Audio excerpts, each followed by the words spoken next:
Hey, you. Bravo's now in Canada. I just got chills. If you know Bravo. I love that. You love that? You know Vanderpump Rules. Why does it have to get so complicated? Summer House. Don't activate me because you've not seen me activated. Below Deck. I'm not your friend. I'm your captain. Top Chef. Hi, Chef. And Housewives. Definitely Housewives. I'm not gonna lie, I'm looking forward to this. Bravo, now available. It's insane. Subscribe now with your TV service provider. Fall in Canada has never been hotter. Frequency Podcast Network. Stories that matter, podcasts that resonate. He's in the building.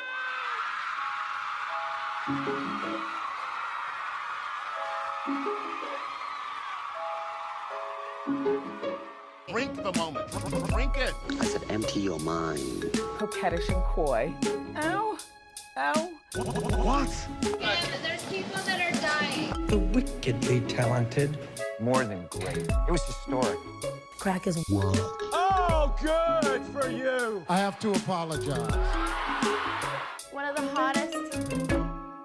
Hey, hotties, and welcome to The Reheat, a podcast that re-examines the hottest celebrity news and scandals of yesteryear and asks, how would we react to the same events if they transpired today?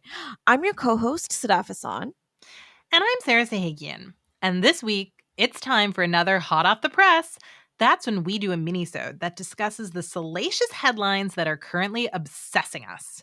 Since we enjoyed our last HOTP so much, we have decided to alternate historical gossip deep dives with an examination of more celebrity news stories that are currently in the headlines.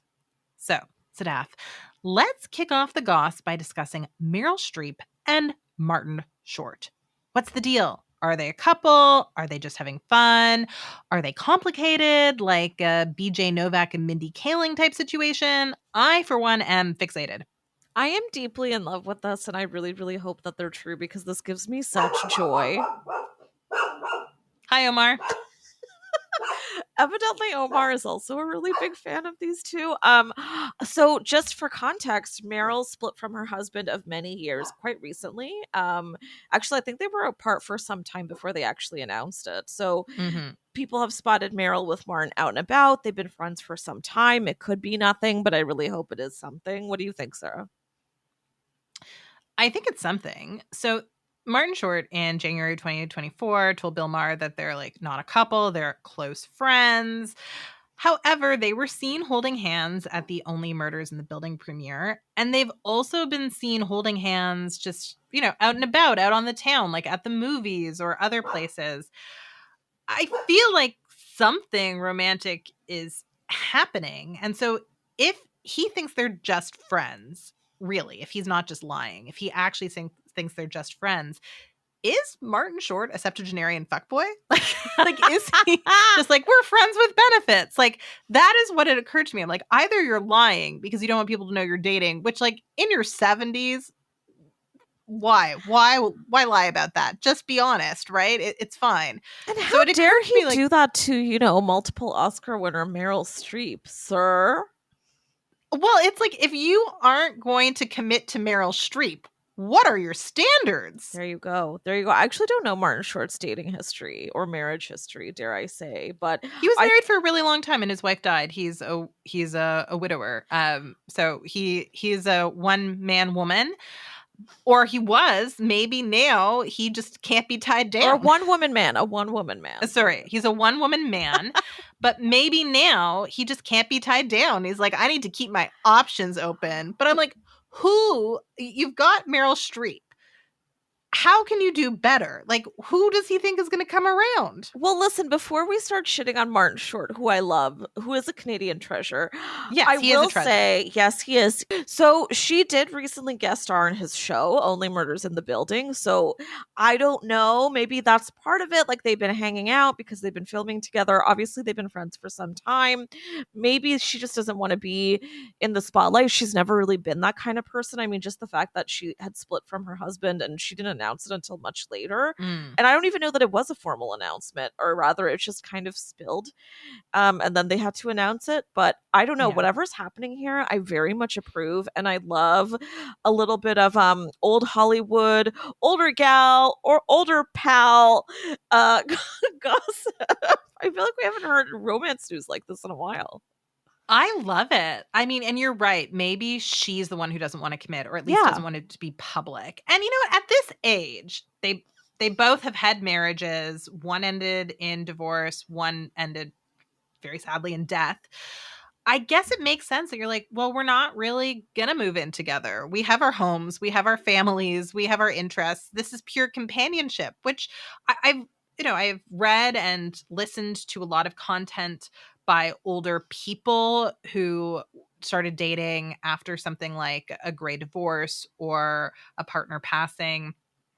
And they will often say, like, I don't want to move in with him. I don't really want to be the step parent to his kids. Like, I just want to have fun because I did the serious stuff. And if that is what Meryl is doing, if Meryl is in her casual dating era, good for her. Yeah, I totally agree, because here's the thing. Her kids are all grown up and married, and actually, I shouldn't say that. They're all grown up and they've got their careers. They're in their relationships. They're actually making headlines themselves for the people they're with. One of her daughters is married to Mark Ronson randomly. I find that fascinating. Yeah. So I think it kind of makes total sense for her that this feels like the right time to go out and step out, have a kind of high profile relationship. Why the hell not? And Martin Short is a very, very funny person, and I imagine a very fun man to date. And I think he's a good-looking gentleman. He's got a good bit of style. He's got a career still going. They're kind of in the same lane, I dare say. So why not? It's kind of perfect. And also, I'm still mourning Bennifer.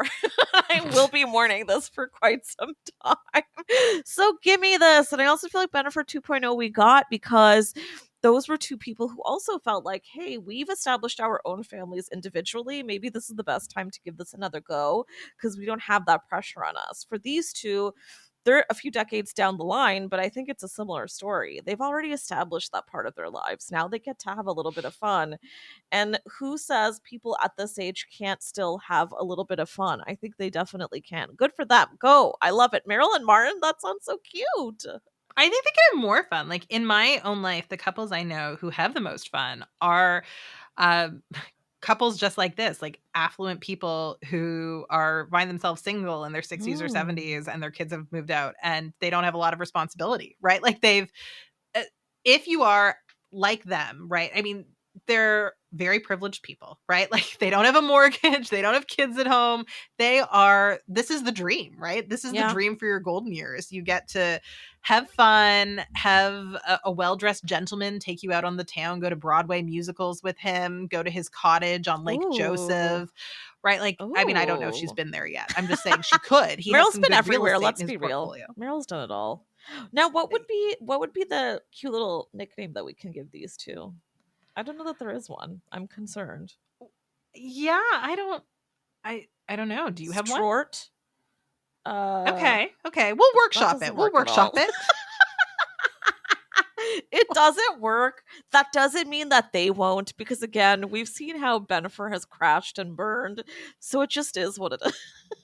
They don't need a moniker like that because they're not going to be that type of a unit, right? Like, they're not going to join their lives. And that's smart. Like, that's aspirational. Why would Meryl leave her beautifully furnished New York apartment for his home? Like, why would they do that? Why, they have their stuff. They have their lives. Yeah, you're right. I love that. You're absolutely right. Okay, so I think we should take a cute little break right now and we will digest the news of this.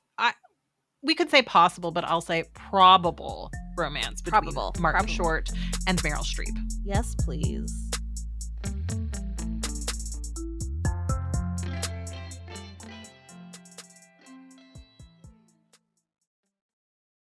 Hey, you. Bravo's now in Canada. I just got chills. If you know Bravo. I love that. You love that? You know Vanderpump Rules. Why does it have to get so complicated? Summer House. Don't activate me because you've not seen me activate it. Below Deck. I'm not your friend. I'm your captain. Top Chef. Hi, Chef. And Housewives. Definitely Housewives. I'm not gonna lie, I'm looking forward to this. Bravo. Now available. It's insane. Subscribe now with your TV service provider. Fall in Canada has never been hotter. Okay, moving on to my personal obsession. As you all know, Ben Affleck.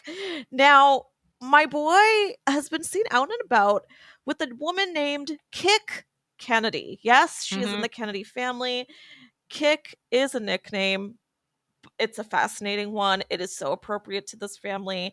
And the rumors are that he actually may have cheated on Jennifer Lopez with this Kick individual. According to page 6, they've been dating and hanging out at the Polo Lounge. Ben's team has denied it. Just for a little bit of backstory, she's the daughter of RFK Jr. She's only 36. Yeah, she's the daughter of the worst Kennedy. Well, no, I mean there's a lot of competition. There's a lot for of worst there's Kennedy. a, yeah, there there's are worst Kennedys, but he's not a good one. I was just gonna say there's a lot of bad seeds in that family. Sorry. Sarah, what do you make of this? Do you think that Ben was cheating? Do we think Kick broke up the marriage and that's why they couldn't stay a couple? Can any Boston boy resist the allure of a Kennedy? Tell me. Well, first of all, we have a lot of evidence that he is a serial cheater, right? We do.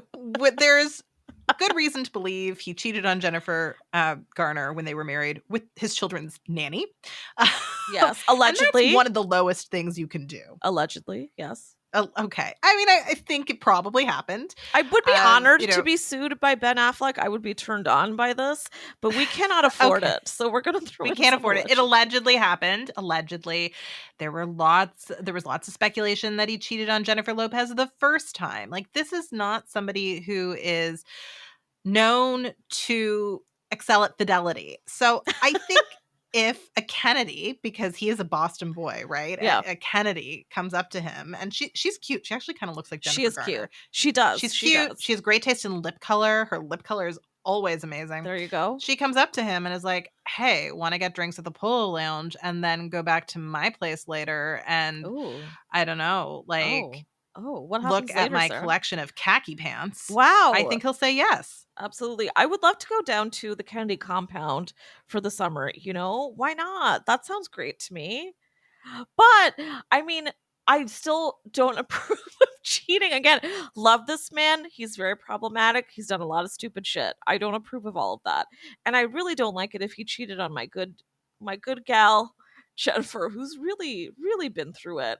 And also for a younger woman, I don't know, it's just so cliche. I have to say, when I saw the news, I really kind of groaned and cringed, and I just really hope it's not true. But fun fact, guys, usually where there's smoke, there's fire when it comes to celebrity news. Yeah. Well, People magazine is reporting that Kick's sort of people close to Kick say there's nothing going on, but also that Ben Affleck has been her celebrity crush for years. So I'm sorry. If you take your celebrity crush, your longtime celebrity crush, to the Polo Lounge, whatever that is, what are the chances you're not making a move? Like, I'm sorry, but who among us would have the willpower not to go for it with our celebrity crush if they've given us the opening, right? They're at this pretentious place with us.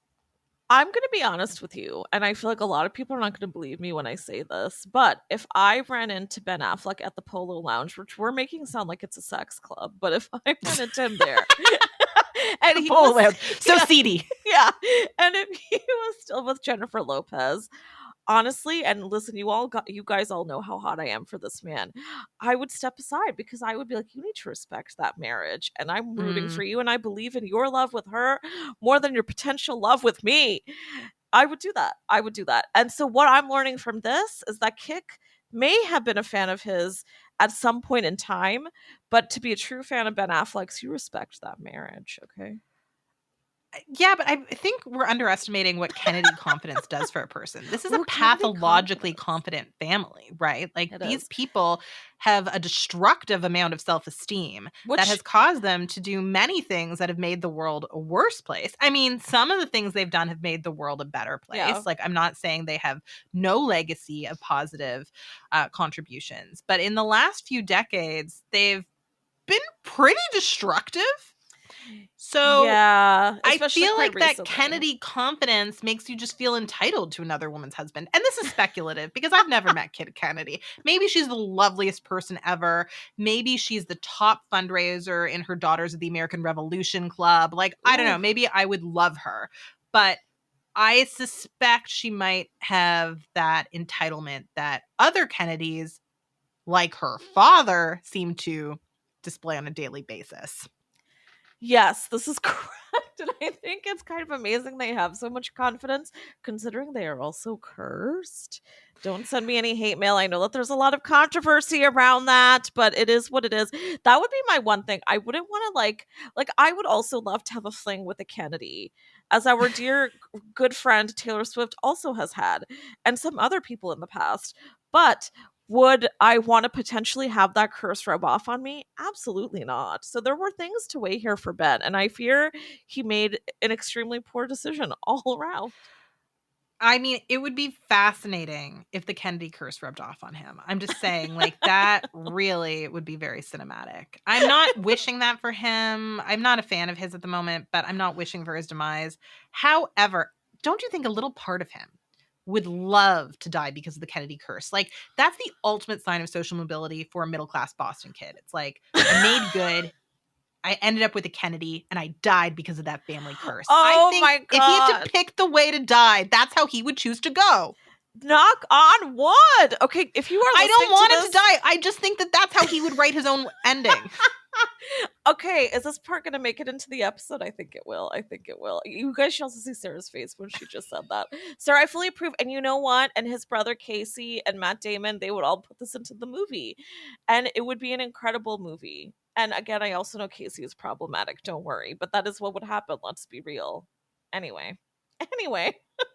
On that note. I mean, like, exactly. I think that they're definitely, at the very least, hooking up.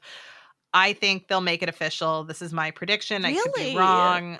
There's something there. Well, I think the other thing too is, first of all, let's not forget publicity romances do exist. Although I don't know if it would make sense for him to do that right when he's splitting from J-Lo. No. But I will say he has proven time and time again to be his real life, his character from Gone Girl. He really is that guy. And if you have not watched that movie, what are you doing? Get up and go do it right now. Thank you.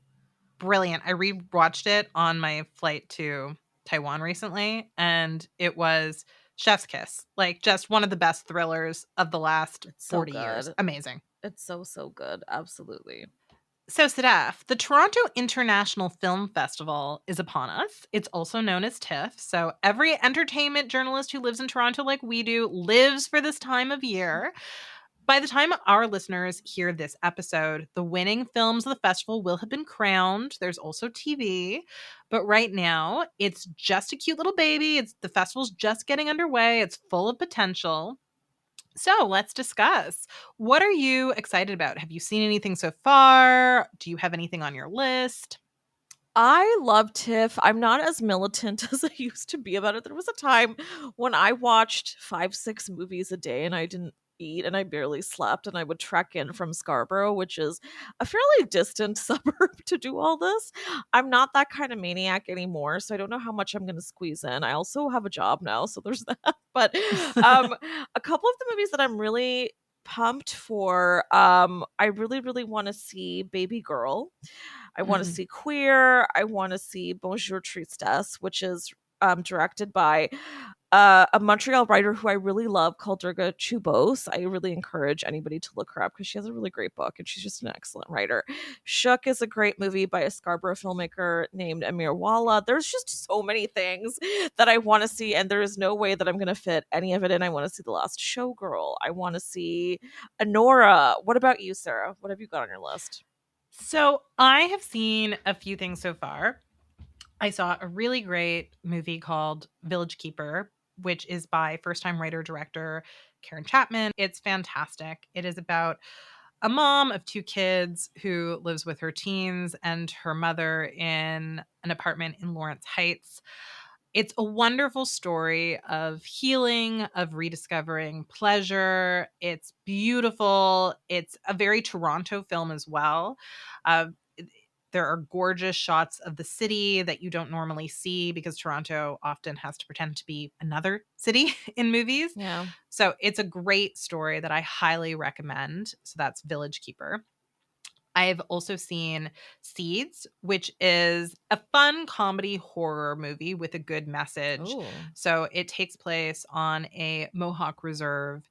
And I don't want to spoil it. I don't want to spoil any of the surprise, but it is laugh out loud funny and also quite scary. So it really nails the balance between comedy and horror in the comedy horror genre. That's also another great Canadian film.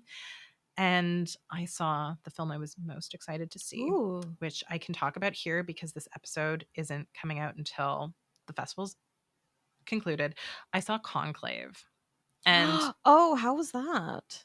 Guys, it's so good. Okay. Really? So I love politics, but there's no politics that are more dramatic and more intense than papal politics. And this is about when the Pope dies, how they have to sequester all the cardinals for the conclave and they all vote for the next Pope. And it feels a lot like being on The Bachelorette, right? Like it's a bunch of men living together. You know, they do have nuns who are cooking for them and make an appearance occasionally, but it's mostly just dudes hanging out and there's lots of tension. So it will remind you of The Bachelorette. This cast is sick. My celebrity crush, Stanley Tucci, plays a progressive cardinal who thinks that women should have leadership roles in the church. So I'm in. As if we don't already love our man Tucci. Oh, my God. I love him. But the lead is Ralph Fiennes, who really plays like the managerial cardinal, right? Like he's just sort of there to run things. He doesn't think at the beginning that he's a serious contender for the papacy.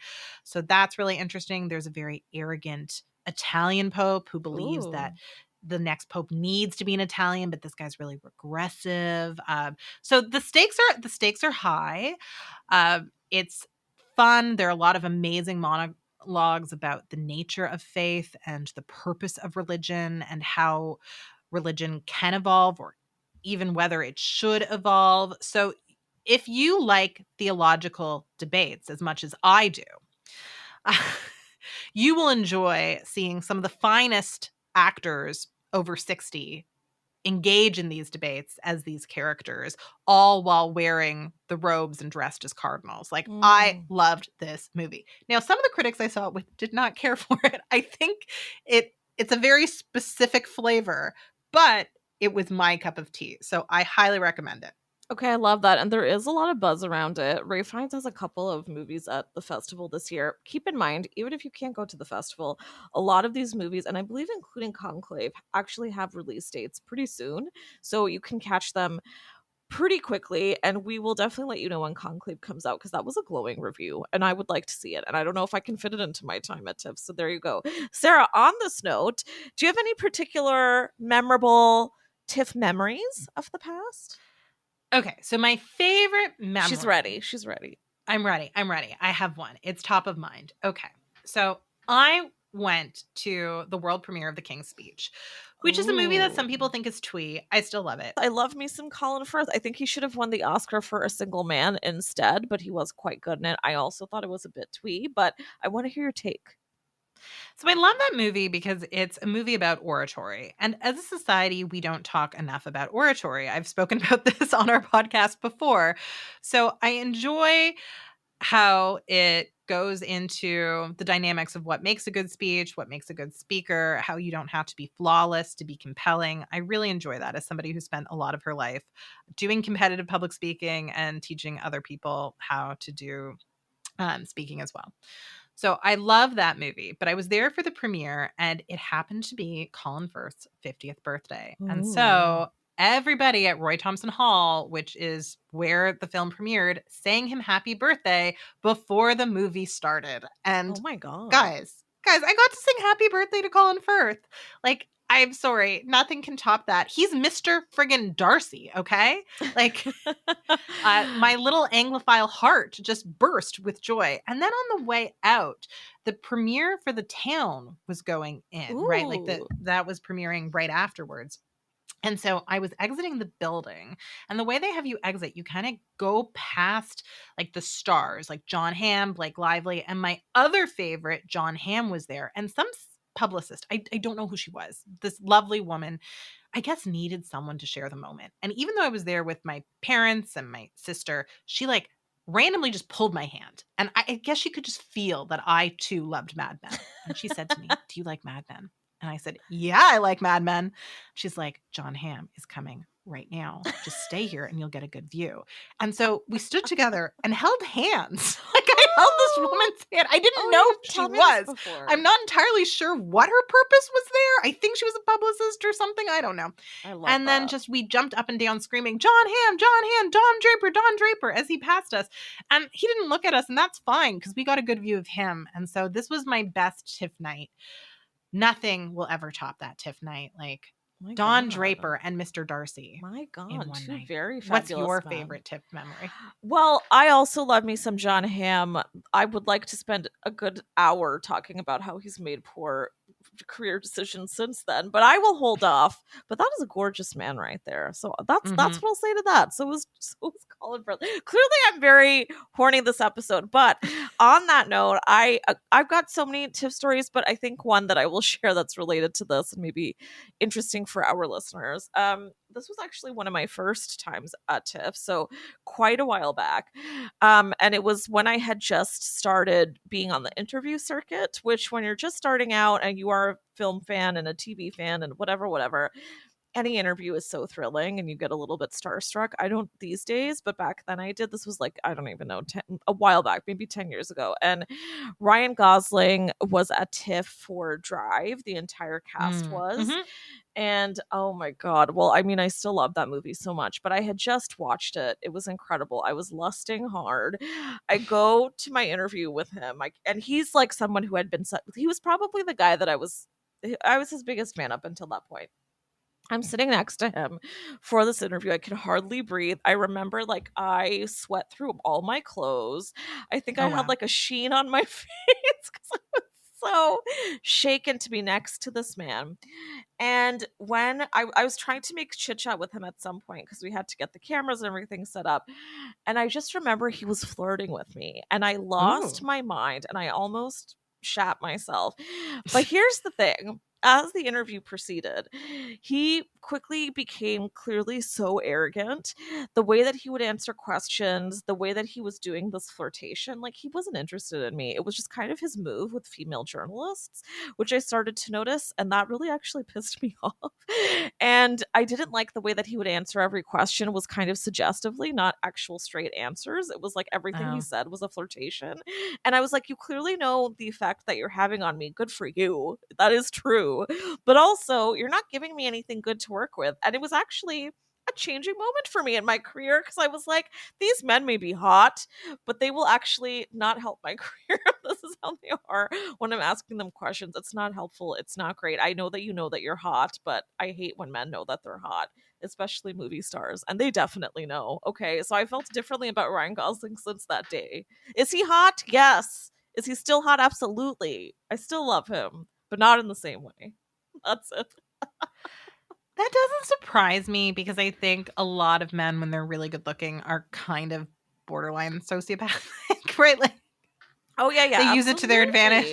Like speaking of Ben Affleck, I think all these guys kind of fall into that pool. When you have female fans, male fans, whoever lusting after you for your entire career, why wouldn't you be that way? I get it.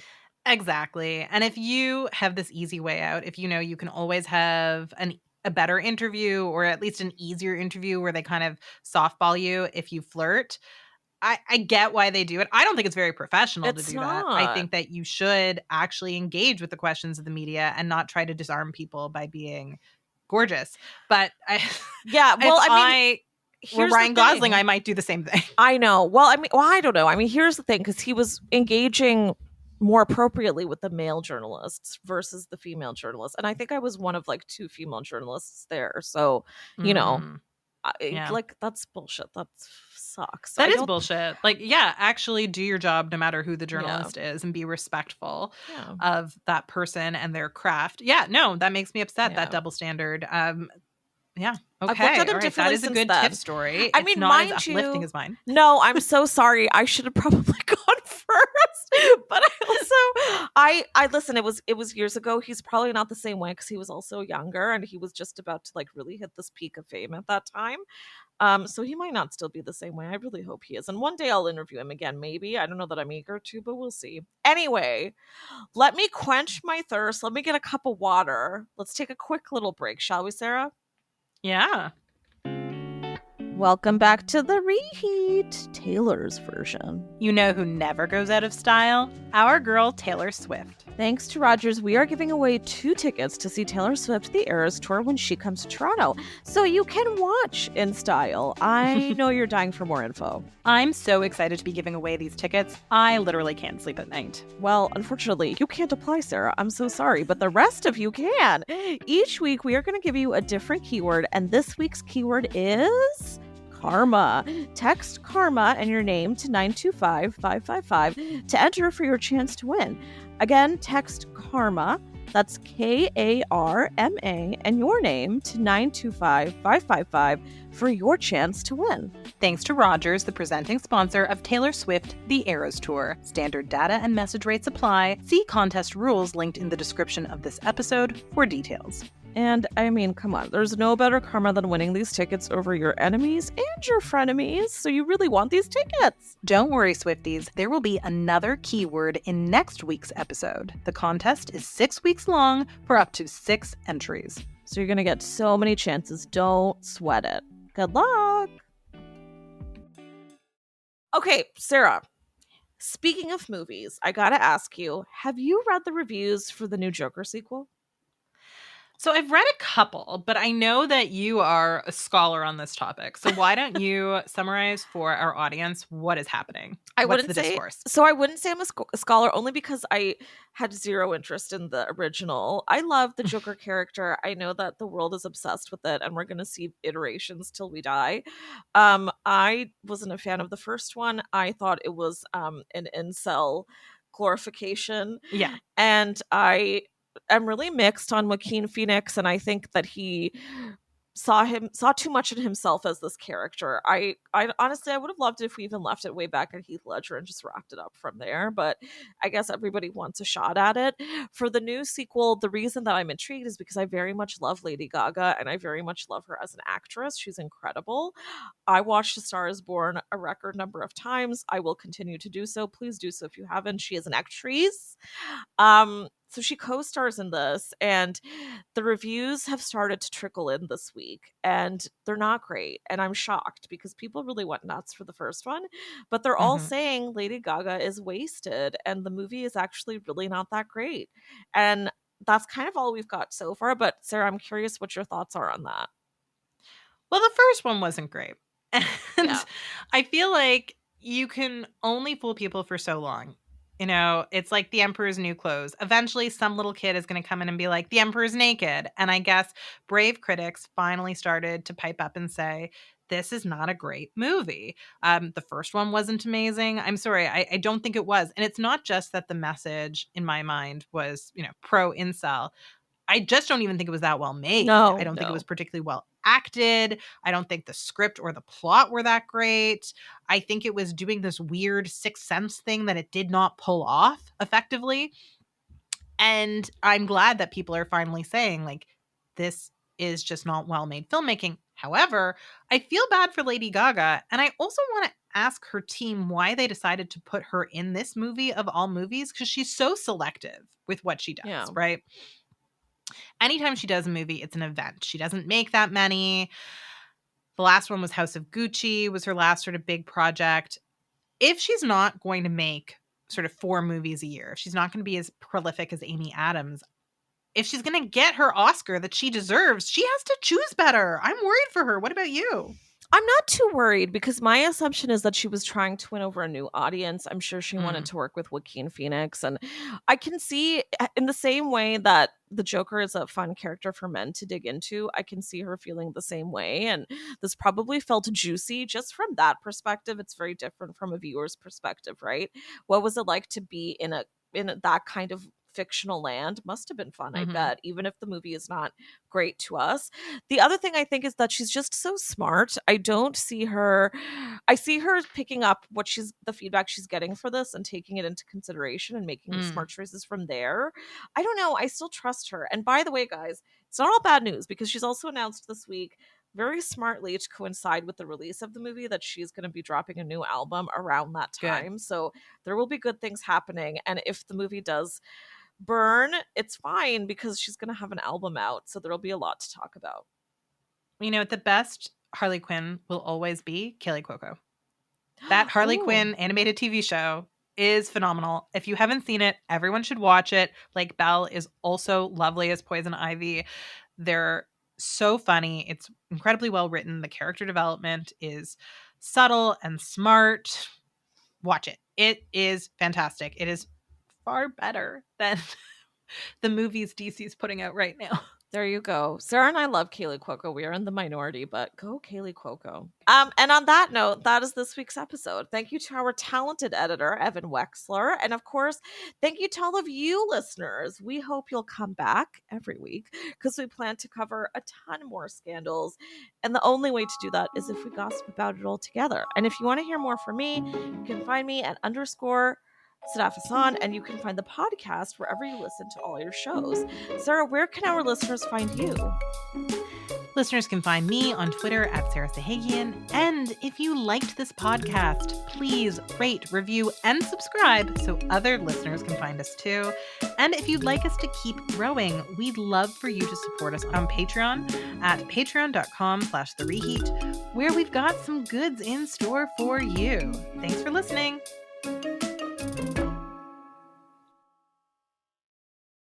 Hey, you! Bravo's now in Canada. I just got chills. If you know Bravo, I love that. You love that? you know Vanderpump Rules, Why does it have to get so complicated? Summer House, Don't activate me because you've not seen me activate it. Below Deck, I'm not your friend. I'm your captain. Top Chef, Hi, Dad. and Housewives. Definitely Housewives. I'm not gonna lie, I'm looking forward to this. Bravo, now available. It's insane. Subscribe now with your TV service provider. Fall in Canada has never been hotter.